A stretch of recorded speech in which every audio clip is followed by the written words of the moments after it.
వాళ్ళుగా చెప్పే ప్రయత్నం చేసి ఆయన అధికారంలోకి వచ్చాడు. కానీ ఇవాళ అవే యూట్యూబ్ ఛానళ్లు నీ అక్రమాలను, నీ మాట తప్పిన తీరును, నీ మోసాలను ఎండగడతా ఉంటే ఇవాళ యూట్యూబ్లను తక్కువ చేసి మాట్లాడడం అనేది చాలా విడ్డూరంగా ఉన్నది. అంటే రేవంత్ రెడ్డి తనకు అవసరమైతే ఒక తీరు, తన పని తీరగానే ఇంకొక తీరుగా ఉన్నది. ఓడదాటేదాకా ఓడమల్లప్ప, ఓడదాటినాక బోడమల్లప్ప. ఈ యూట్యూబ్లోనే వాడుకున్నావు కదా.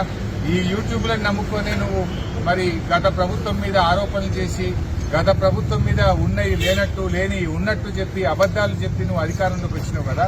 అవే యూట్యూబ్లు నీ బండారాన్ని బట్టబయలు చేస్తుంటే, నీ అవినీతిని బయటపెడుతుంటే, నీ యొక్క డొల్లతనాన్ని, నీ మాట తప్పిన తీరును, నువ్వు ప్రజల్ని మోసం చేసిన విషయాలను బయట పెడతా ఉంటే ఇవాళ నువ్వు తట్టుకోలేకపోతున్నావు. తట్టుకోలేక నీ అక్కసును యూట్యూబ్ల మీద వెళ్లబుచ్చుతా ఉన్నావు. ఇవాళ ప్రజలకు అర్థమైపోయింది, ఇవే యూట్యూబ్ ఛానల్ బిడ్డ నిన్ను గద్దెదించడానికి రాష్ట్రంలోని యూట్యూబ్ ఛానళ్లన్నీ ఒక్కటైతే నీ బండారాన్ని బయట పెట్టరు. ఖచ్చితంగా నీకు తగిన శాస్తి ఈ యూట్యూబ్ ఛానళ్లే చేస్తాయి.